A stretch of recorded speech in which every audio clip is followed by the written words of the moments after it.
Good morning, friends. We are giving the detailed summary of the book, which is The Wealth of Nation, and it is written by the Adam Smith.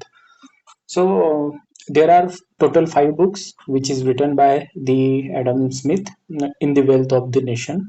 So these books, five books, and we are talking about the first book, which is the first book, The Causes of Improvement in the Productive Powers of the Labor.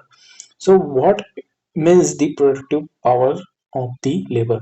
So if you think that there is a labor employment in the economy, so these are the labors which invested their time, their efforts, and their capacity to produce something. So these are the labors. So how to increase the productive powers of the labor, which is discussed in the first book by the Adam Smith.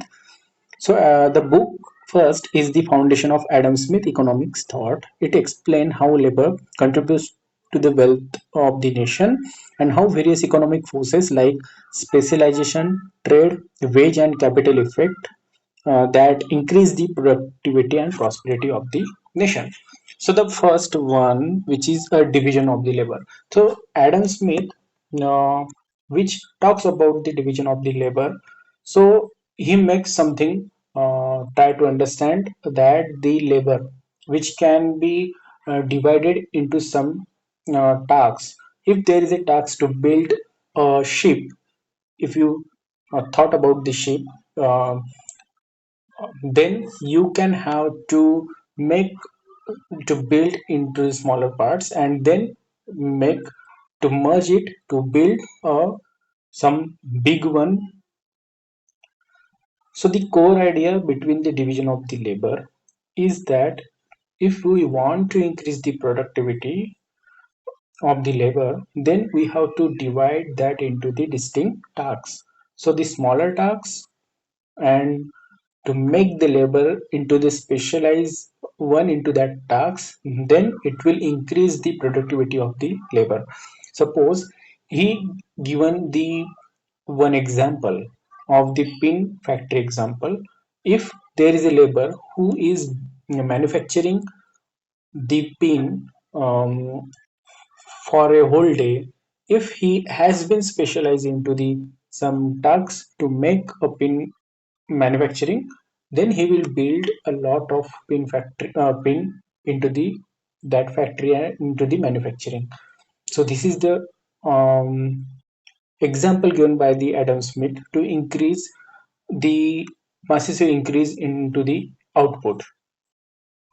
So the three reasons he gives the three reasons for the increase in the productivity of the labor. The first one, increasing dexterity. The dexterity is nothing but the part of the labor which he can learn some new skills and give his efforts towards some specialization so that the dexterity can be increases. So if it increase the capability of the laborers towards that skills to make some manufacturing units, then it is means the increase in the dexterity. There is a second point, that is a time saving. So increase in the specialization, then there is a time saving efforts should be maintained in the uh, manufacturing unit so that the production can be increases. Then there is a use of machinery. So Adam Smith advocate the use of the machinery, which can be the point to save the labor productivity or increase the labor productivity by the use of the traditional machineries or new inventories or invention machineries. The second point, which can a principle that leads to the division of the labor. So there is a comes from the human tendency, which he is explained as the truck, barter, and exchange. So this can be leads to the specialization and the improved in the efficiency. So the third point in the book, which is the origin and use of the money. So how money can be um, originate and how we can use the money. So the first one, the money arise to overcome the limitation of the barter. If you can think about the barter in the history, um, then you can see there is a commodity A.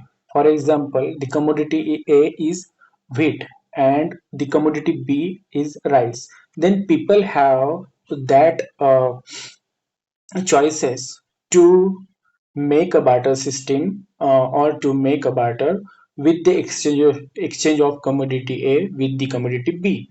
So that's why the same quantity of the commodity A is can be replaced or can be exchanged with the same quantity of the commodity B.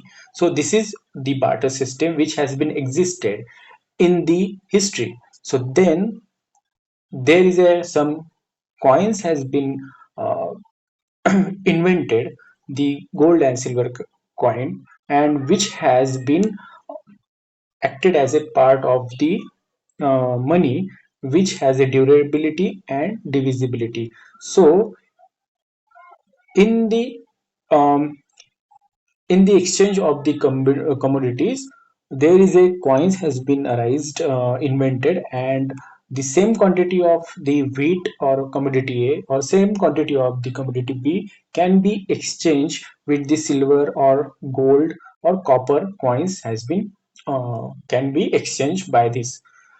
So this is the money which has been invented, and this is the origin of the money, and the use of money is nothing but to exchange the commodities or to purchase or buy or sell the commodities between the communities.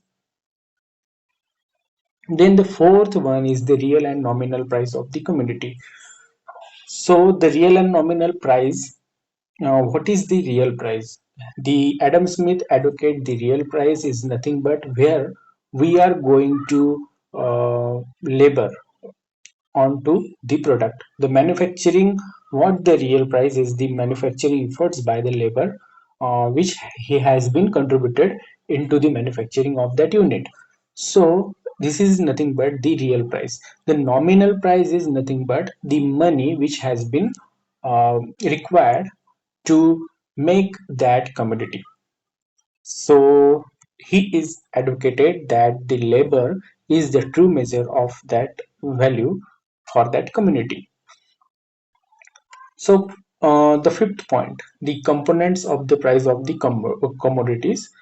The what are the components for that price of commodities? The first one is wage, that is nothing but labor.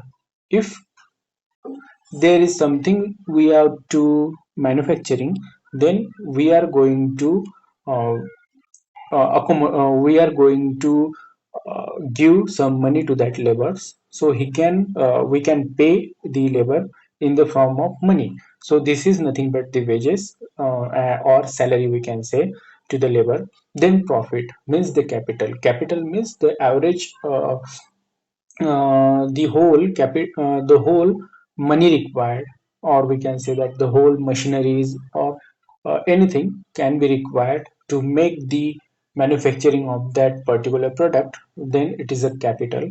And this capital is nothing but can be required in terms of the profit. So if someone is manufacturing uh, a product of 100, and after selling he has some profit, like if he sell that product with the 110, then 10 is nothing but the profit. So whole capital he has been created on it. Then the rent, or we can say the land. The land is nothing but where we have set up our manufacturing unit, and we are paying the rent for that land. So is nothing but the third component which has been a part of the price of the commodities. So wage, profits, and land. So wage depends on the labor market and cost of living. So we are now what is the wage? It is depend on the labor market and cost of living of that labor. Then profits stems into the investment capital. So what are the investment we have been into that manufacturing sector, then it is nothing but giving the profit to us. And the rent is the payment for land use, and whereas by the location and fertility means that whatever the locations we have been chosen, the paying for the rent can be varied by these locations.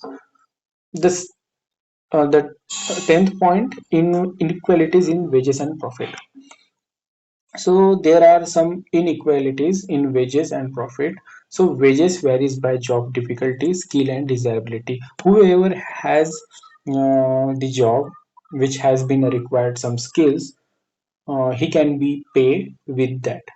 Then desirability means whatever the required or whatever the requirement we have for that job.